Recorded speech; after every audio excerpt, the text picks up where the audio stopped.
país y echó marcha atrás en todos aquellos acuerdos gubernativos en los que yo había liberado, como por ejemplo el cemento, la harina, el pollo, el azúcar.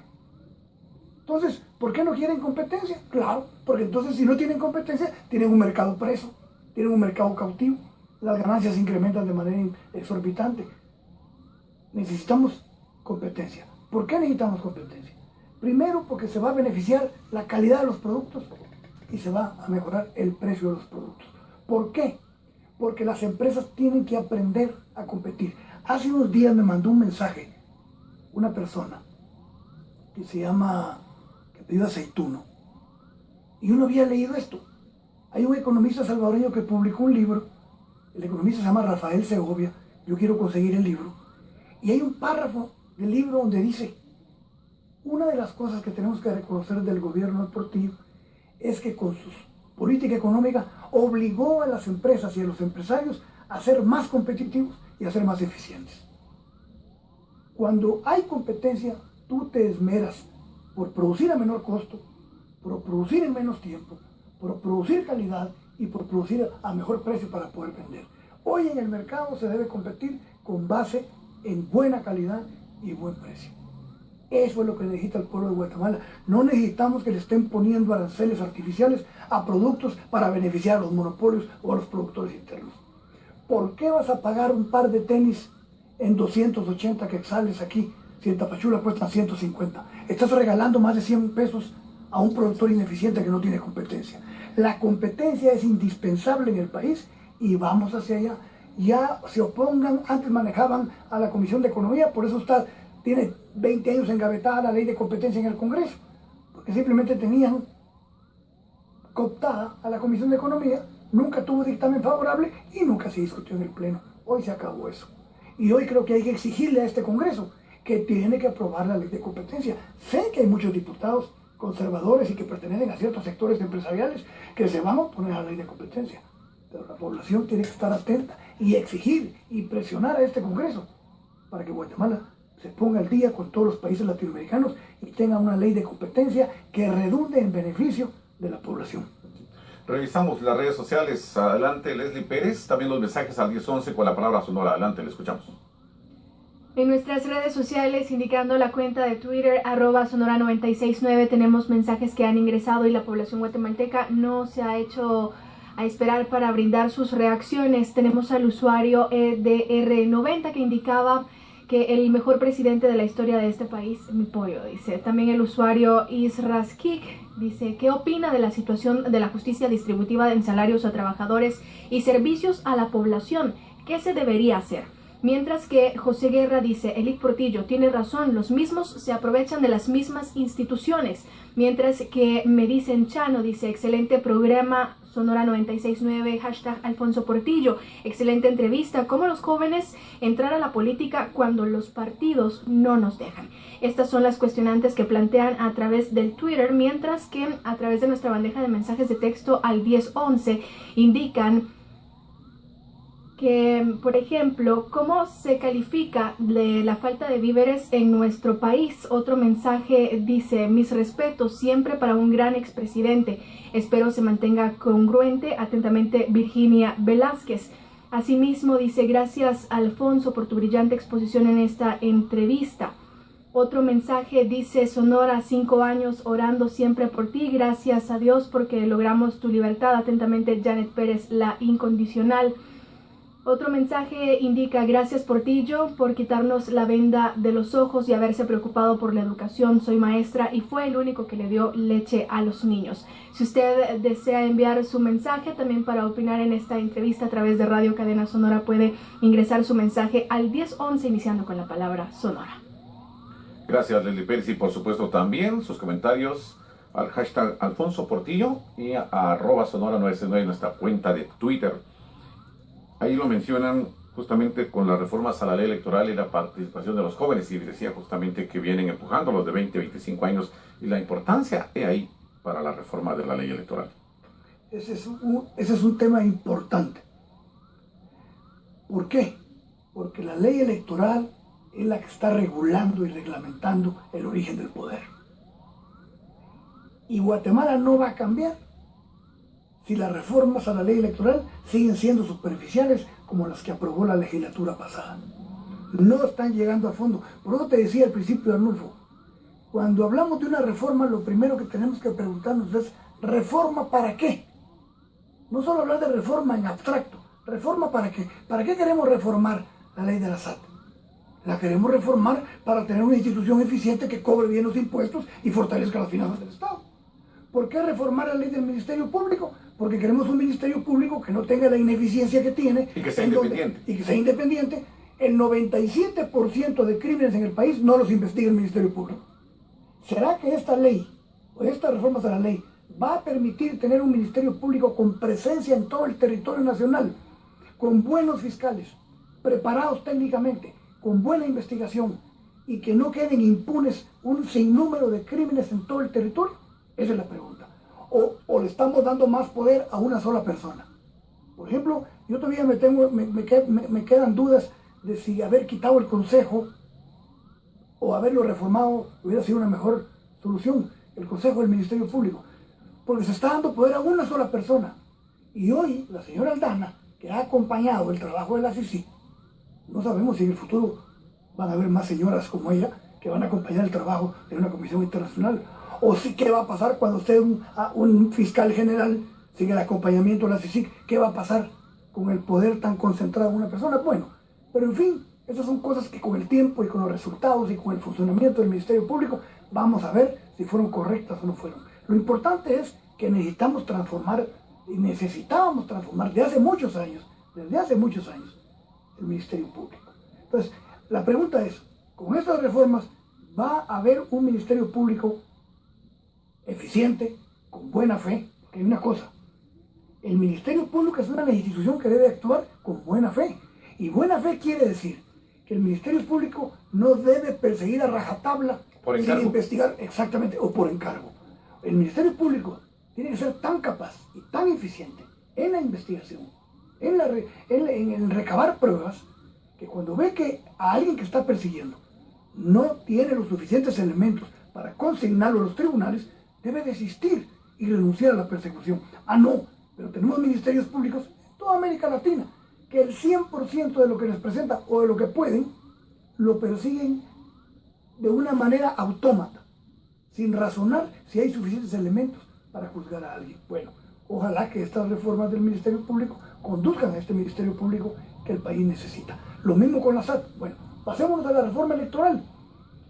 Otra vez caemos en que la clase política, pensando en sus propios intereses, los secretarios generales de los partidos pensando en tener controlado toda la organización del partido, pensando en tener controlados y negociar a nombre de ellos los votos en el Congreso de la República. Hay muchos elementos, hay mucha cosa que va a salir y eso tiene que cambiar. ¿Cómo va a cambiar? Hay que entrarle en serio a una reforma electoral. Hoy los partidos preocupados, los secretarios generales, por el transfugismo, pero no están preocupados porque no hay partidos, porque los partidos son empresas pequeñas que ponen unos financistas para que alguien quiera ser presidente de la República, pero nunca crearon un partido político con funcionamiento democrático, con fundamento ideológico, con formación, que piense en el país, que tenga programas, que tenga plan de gobierno. Nunca. Por eso no tenemos partidos políticos. Entonces, ¿qué es lo que debe buscar la reforma electoral? Y aquí va dirigido a los jóvenes. Tiene razón ese joven que dice, si los partidos no le dan cabida a los jóvenes, ni a las mujeres tampoco. Son partidos políticos con discriminación, son partidos políticos autoritarios y que no son los intermediarios entre la sociedad civil y la sociedad política. Entonces, ¿qué es lo que necesita la reforma electoral? Cambiar todo el apartado que regula la creación, el funcionamiento y la eficiencia de los partidos políticos. No tenemos partidos políticos. Entonces, ¿por qué va a querer participar la juventud? Solo para ir a pegar propaganda, pero sin tener opción para los cargos públicos. Porque así está concentrado esto. Hay que entrarle. Esta legislatura tiene este reto. Que no se conforme esta legislatura porque la Corte de Constitucionalidad ya al 80% de la reforma le dio visto bueno. No son suficientes esas reformas. La verdadera reforma electoral es para que no se den los acuerdos que se dan hoy en el Congreso entre las tres bancadas mayoritarias para repartirse puestos del RENAP, la Junta Monetaria, la Corte de Constitucionalidad, la Comisión Nacional del Migrante. Eso es lo que estamos viendo. La misma vieja política imponiéndose con 3 fuerzas mayoritarias en el Congreso, haciendo a un lado todos los demás. Por eso son los problemas que está viviendo en el Congreso. Si el Congreso tiene visión histórica, si tiene visión de largo plazo, si va a cumplir con su verdadero papel, tiene que traer una reforma electoral que democratice el sistema, que permita la competencia, que tengamos un sistema político. Si no hay eso, licenciado, No, ¿es factible que una manifestación pueda disolver el Congreso? ¿Es factible eso? Es probable. Si la gente está ávida de participar. Claro que hay mucha gente que no quiere saber de política porque sabe las consecuencias y los riesgos que corre. Pero lo importante aquí es entender que si el pueblo y la población y la sociedad civil tiene canales democráticos de participación, van a participar. Antes era un honor que a uno le dijeran que era diputado. Hoy no quiere decir nadie que es diputado. Esa es una muestra de la crisis institucional y de la crisis política que vivimos. Entonces la reforma electoral se desvió por cosas superficiales, ¿verdad? Por ponerle un aumento al voto, ponerle un aumento al valor económico del voto. Claro, hay cosas buenas, el voto en el extranjero. Hay cosas positivas, pero no es suficiente. Y yo pregunto una cosa. En caso de que hubiera una Asamblea Nacional Constituyente, que creo que el país la necesita, este es otro tema que un día si quieren lo analizamos con más tiempo, se va a elegir una Asamblea Nacional Constituyente con este sistema de partidos políticos que representan lo viejo de la política. ¿Qué clase de Asamblea Nacional Constituyente vamos a tener? Entonces, primero reformemos la ley electoral y una vez que esta ley electoral permita la participación, permita que existan partidos verdaderamente democráticos y pujantes, entonces elijamos una Asamblea Nacional Constituyente, porque esta va a ser resultado de un sistema político con vida, vivo, fuerte, creíble, confiable. Entonces, eso es, la reforma electoral es fundamental. Hay una cosa, y vuelvo a disculparme a Arnulfo, que vuelva al tema del plan de la prosperidad, que insisto quienes me están escuchando. Léanlo, léanlo. Dice el cuarto objetivo: fortalecer las instituciones para aumentar la confianza de la población en el Estado. Y dentro de estas instituciones están los partidos políticos y la gente no les tiene confianza. Y aquí traigo un libro que siempre lo leo, que es sobre el pensamiento de Confucio. Y voy a contarlo porque los jóvenes que me están escuchando quiero que pongan atención en esto. Por eso me llama la atención el punto 4 de las líneas estratégicas, de los objetivos que busca la estrategia del plan de la prosperidad. Repito, fortalecer las instituciones para aumentar la confianza de la población en el Estado. No hay confianza de la población en el Estado, porque no hay partidos políticos, que es el origen del poder. A Confucio le preguntó un alumno: maestro, ¿cuáles serían para usted las 3 condiciones necesarias para que un país, una nación, sea estable, sea gobernable y no haya problemas ni disturbios? 3, le dijo Confucio. Primero, le dijo, muchos soldados. Segundo, muchos alimentos. Y tercero, le dijo, confianza del pueblo en su gobierno. El alumno le repregunta: maestro, ¿y si hubiera que prescindir de una de esas 3 condiciones para que haya gobernabilidad, de cuál prescindiría? ¿Cuál sacrificaría? El primero, le dijo, los soldados. Porque no es necesario tener tantos soldados. Y los soldados se pueden poner a producir en vez de hacer guerras. Y se puede tener gobernabilidad sin grandes cantidades de soldados. Y le vuelve a preguntar el estudiante: maestro, ¿y si hubiera que prescindir de otro elemento necesario para la gobernabilidad, cuál sacrificarías? Le dice: los alimentos. Porque aunque haya pocos alimentos, si se saben distribuir, la gente puede sobrevivir y puede todavía haber gobernabilidad. Y ya no necesitó que le preguntara la tercera, sino que le dijo el maestro Confucio: lo que sí no puede sobrevivir ninguna nación es sin la confianza del pueblo en su gobierno. Y eso es lo que hemos perdido en Guatemala. En Guatemala ya no tenemos muchos soldados, que eso es positivo para la democracia. Tenemos un ejército reducido que debe redefinirse su función, desde luego, ¿verdad? Ya no tenemos tantos soldados. Alimentos tenemos pocos. pero lo que hemos perdido es completamente la confianza en nuestro gobierno. Por eso, y en nuestro Estado, más que en nuestro gobierno, porque los gobiernos son temporales. El gobierno nuevo. Claro, el Estado permanece. No creemos en el Estado, ¿verdad? Entonces, estas son las grandes enseñanzas. Ahí está el pensamiento, claro. Pericles, que siempre lo menciono porque para mí hay un discurso, y también se lo digo a los jóvenes, hay un discurso que lo pueden buscar en internet de una facilidad, se llama Discurso Fúnebre, de Pericles, el creador de la democracia en Grecia. Y da un discurso a las viudas de los caídos en la guerra. Y dice, y estamos viendo dónde conseguimos alimentos para importarlos porque está creciendo nuestra población.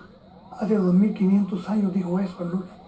Y aquí todavía estamos vedándole el derecho a vivir y a poder consumir con dignidad, con decoro a la población, prohibiendo que vengan alimentos de fuera en beneficio de la población. Consultamos con Leslie Pérez cómo reaccionan los seguidores de la cuenta del Twitter con el hashtag Alfonso Portillo, del Twitter @sonora969, y también a nuestra cuenta de mensajes de texto 1011, iniciando con la palabra sonora. Adelante, Leslie Pérez. En la cuenta de Twitter dice hashtag Alfonso Portillo, el usuario frijolero GT, haga lo que tenga que hacer para regresar a la política. Los pobres del país se lo agradeceremos mucho.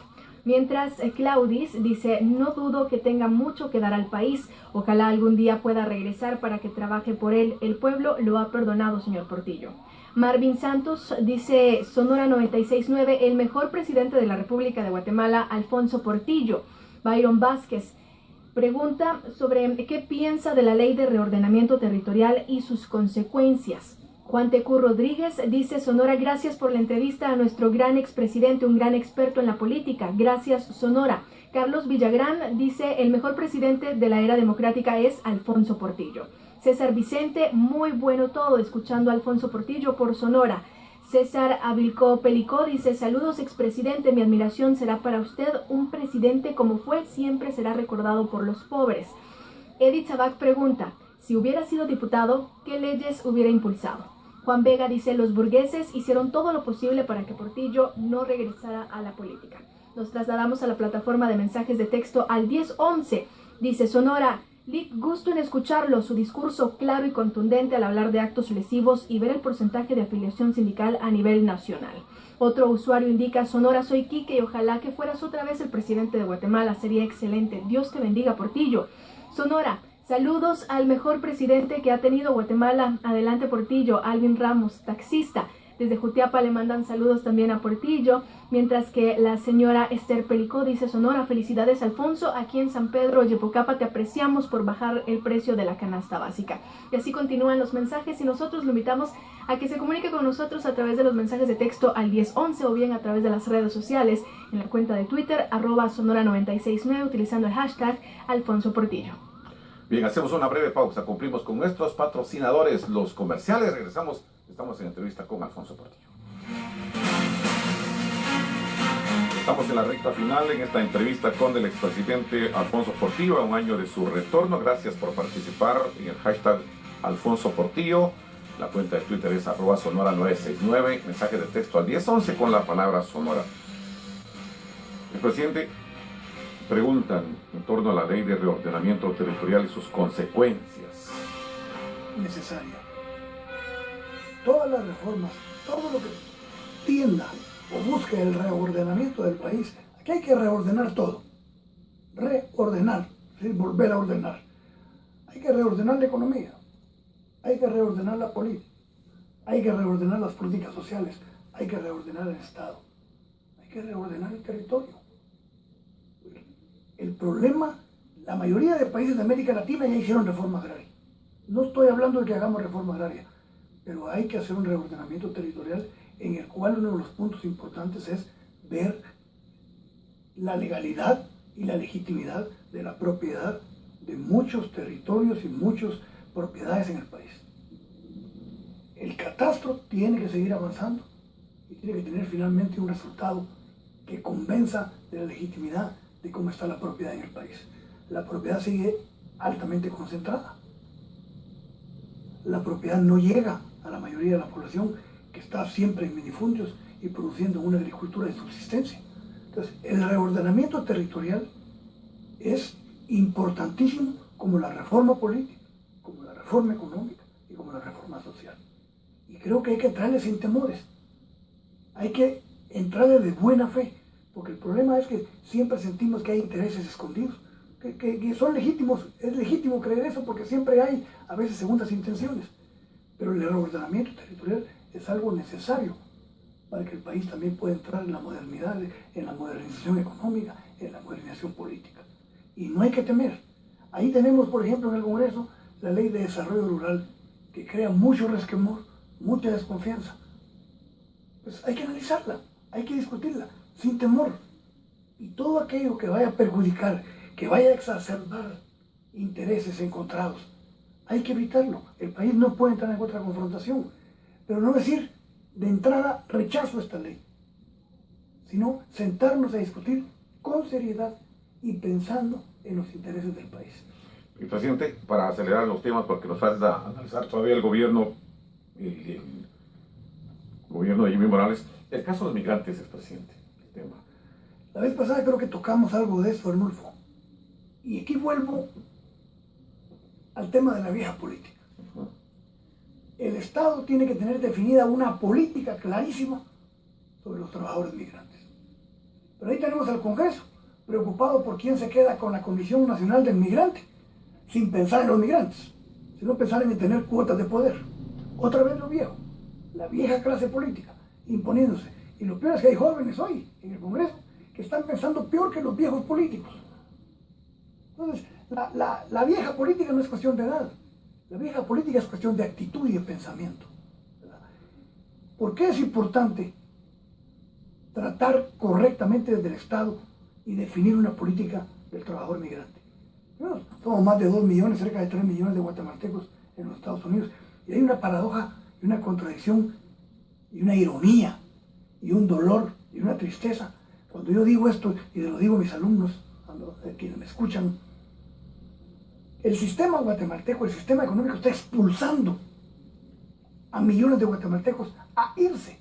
Los está presionando a que se vayan de su territorio y abandonen su territorio porque no tienen opción ni de educación ni de trabajo. Y entonces son los 2,5 millones de guatemaltecos que están en los Estados Unidos. Pero mira, se muere la ironía, Arnulfo. Esos hombres y esas mujeres que son verdaderos héroes, que trabajan en las condiciones más adversas, que hacen todos los trabajos, que viven con el 20% de su salario y lo demás lo mandan a sus familias, son los que mantienen a flote esta economía, al mandar por remesas, por concepto de remesas, 6.500 millones de dólares. Y es uno de los elementos que contribuye a la apreciación del quetzal frente al dólar.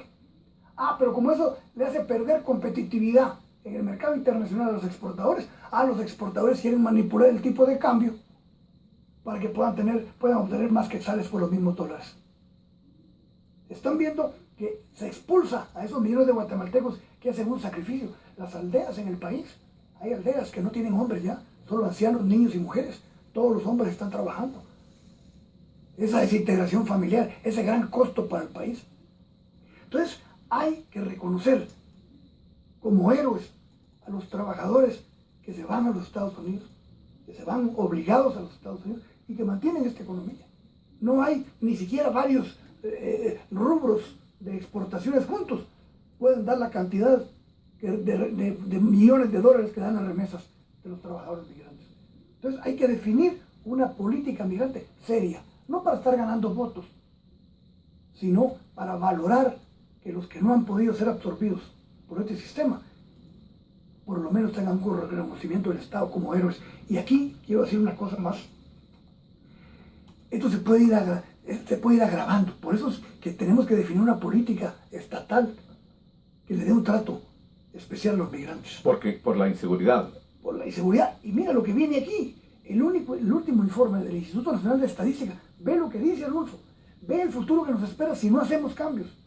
Dice, según el Instituto Nacional de Estadística, la población de 10 a 29 años alcanza, oye esto, a 6.604.982 habitantes, casi 7 millones de los 15 que somos, casi la mitad. Es decir, el 40% de los guatemaltecos. La encuesta nacional de condiciones de vida de 2014 apunta a que el 68, aquí viene lo grave, apunta a que el 68.2% de menores de 18 años habita en hogares pobres y que al estimarlo por rangos se observa que un 70.2% de los niños menores de 10 años se encuentra en pobreza, mientras en adolescentes de 10 a 17 la pobreza alcanza un 65.9%. Este es el panorama negro que nos espera y queremos que no hayan maras. Ya tenemos unos 40.000 de maras. Con esto vamos a llegar a 70.000, 80.000, 100.000 maras en el país. ¿Qué vamos a hacer? ¿Qué es lo que le está pasando a El Salvador y a Honduras con las maras? Aquí está el origen de las maras. La pobreza, la desigualdad. La gran desigualdad y la gran pobreza. Estos jóvenes, que son el 40% de la población de hogares pobres, la pregunta es, ¿qué opciones tienen de trabajo y qué opciones de educación? Ninguna. Y aquí está en el plan de la prosperidad. Dice, el punto 2, desarrollar oportunidades para nuestro capital humano. Tenemos que invertir en los jóvenes. El título del documento es Radiografía de nuestra niñez. 1.600.000 niños no asistirán a la escuela en 2016. ¿Acaso no somos un país a punto de un gran desastre y de una gran confrontación? Esto nos tiene que llamar la atención muy profundamente, muy seriamente, Adolfo. Este es el futuro que nos espera. Grave si no hacemos los cambios hoy. Claro. ¿Qué opina Alfonso Portillo del incipiente gobierno de Jimmy Morales? Bueno, yo creo que vivimos un proceso electoral atípico. Ganó un candidato en el que nadie sembraba sus expectativas ni su confianza. Hizo una campaña inteligente, confluyeron un sinnúmero de elementos, se creó una coyuntura muy especial para que un candidato con su perfil lograra el éxito rotundo que obtuvo. Un apoyo popular impresionante. Creo que el presidente Morales es un hombre de buen corazón. Creo que es un hombre de buenas intenciones. Creo que es un hombre que le falta afinar su equipo de gobierno. Va a tener que hacer un reajuste en estos primeros meses, pensando en una política de 4 años y de impulsar las reformas que el país necesita. Yo creo que hay que darle el beneficio de la duda. Creo que, como en una oportunidad, tuve la oportunidad de decírselo, que tuviera cuidado con ¿Ya se reunió con él? Me he reunido con él, hemos platicado, y he platicado con todos los expresidentes, que creo que es correcto. Creo que la civilidad política habla de que los presidentes, en todo el mundo, los presidentes consultan a los expresidentes, a los exprimeros ministros, los invitan a actos conjuntamente para celebrarlo conjuntamente como hombres de Estado. Y creo que el presidente Morales es un hombre abierto, es un hombre inteligente, quizás es un hombre, es un hombre que no tiene la gran experiencia de la conducción del Estado, pero creo que con su inteligencia la va a adquirir rápido. Creo que el Congreso debe negociar con él, debe buscar un acuerdo con él. Creo que él también tiene que tender puentes con el Congreso.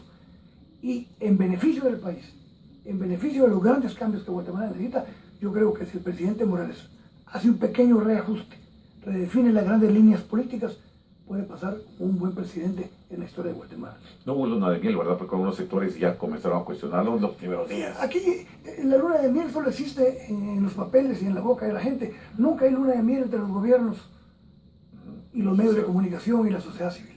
Siempre nuestra sociedad es una sociedad de una cultura confrontativa. Pero eso, ¿qué importa? ¿Qué importa? ¿Qué calificación le da de 1 a 10? De 1 a 10. Bueno, es prematuro, ¿verdad?, poderlo calificar. Yo lo que diría, más que calificarlo, decirle que le doy el beneficio de la duda. Creo en la buena fe de él, en sus buenos sentimientos, en la claridad que puede ir adquiriendo sobre los cambios que el país necesita. Y diría que le auguro éxitos en muchas áreas. Bueno, para concluir, ¿qué dicen los oyentes de Radio Sonora, los seguidores de nuestras redes sociales? Leslie Pérez, en el hashtag Alfonso Portillo, y con nuestra cuenta de Twitter, @sonora969, y mensajes al 1011 con la palabra Sonora. Continuamos revisando nuestra bandeja de mensajes. Al 1011 ingresan bastantes respuestas a la convocatoria por parte de Radio Cadena Sonora. Un usuario indica: expresidente Portillo, en tu gestión ayudaste a la educación, diste desayuno y almuerzo a los niños, eres el único presidente que trabajó bien para su pueblo, estoy contigo. Adelante Portillo, te saludo Diego Azcabul de Cerro de Oro, Atitlán. Sonora, señor expresidente, yo vivo en una colonia que era del desaparecido Bambi, que usted nos había pagado el saldo que debíamos, pero cuando entró el otro presidente no lo realizó. Gracias por tu intención de ayudarnos, dice. Otro oyente dice, buenos días, señor expresidente, soy pensionado del Estado. No me alcanza para sobrevivir con mi familia. Por favor, exponga el tema de las pensiones. Agradecido, atentamente, Pedro. Sonora, gracias, señor Portillo, por ser un buen presidente. Saludos desde Patsicía. Y también la familia Monroy de Totonicapán dice, ojalá vuelva a la presidencia. Sonora, felicitaciones, Alfonso Portillo. Y un último mensaje recibido desde Granados, Baja Verapaz, de parte de Margarita Sánchez, dice, felicidades Alfonso Portillo, que Dios lo bendiga siempre. Y a nuestra cuenta de Twitter, el usuario Giancarlo Basque dice, Alfonso Portillo, el presidente del pueblo, gracias por hablar de todos esos temas. Saludos desde Santa Cruz de Quiché, el Quiché. Y también el usuario Emi Gris dice, felicidades Alfonso Portillo. Muchas gracias, Leslie Pérez, por estos mensajes. Gracias a ustedes por comunicarse. Y, expresidente, esto del sindicalismo en educación es uno también de las preguntas de uno de los seguidores de la cuenta de Sonora. ¿Cómo ve la situación del sindicalismo? Qué bueno que tocamos el tema, ¿no? Porque tocamos la clase política, tocamos la clase empresarial, pero no tocamos el sindicalismo. Sí, y los pactos colectivos. Y los pactos colectivos. Hoy me he dedicado también a dar pláticas a sindicatos. Hace poco estuve en mi tierra hablando del aniversario de un sindicato de una embotelladora famosa a nivel mundial y les hablé con claridad y les dije, gracias por invitarme, aquí vengo a hablar con la verdad, sé que algunas cosas no les van a gustar, pero creo que la libertad, como decía George Orwell, la libertad es decirle a la gente lo que no quiere escuchar, y a veces la verdad no la quiere escuchar la gente, quiere escuchar solo cosas bonitas, y para cosas bonitas también se puede mentir. Entonces hay que hablar con la verdad. Hoy a muchos sindicatos hay que hacerles ver que tienen que ser autocríticos. Se les fue la mano, abusaron de su poderío político y de su capacidad de negociación y se han ido pensando en sus propios intereses, olvidándose de la población. En el Ministerio de Salud están mejor los sindicatos que los pacientes que van al hospital. Hoy todavía el sistema de salud es una vergüenza, es algo que duele, que llora sangre, aunque sea muy repetitiva y muy vulgarizada la frase, pero es terrible lo que pasa. Pero los líderes sindicales tienen responsabilidad en esto, porque solo están preocupados por su bienestar individual y no están preocupados por el bienestar de la empresa que pertenecen. Me dio mucho gusto que este sindicato al que fui a hablarle sobre el sindicalismo en el siglo XXI tenga una buena relación con sus patronos, que amen tanto sindicato como gerentes, como ejecutivos, a la empresa, que es la que les da trabajo, que es la que si crece, crecen ellos. Si tiene beneficios y utilidades, también tienen beneficios y utilidades los trabajadores, que es el nuevo sindicalismo que se necesita. Hace poco vi una manifestación de más de 40,000 maestros, fue impresionante.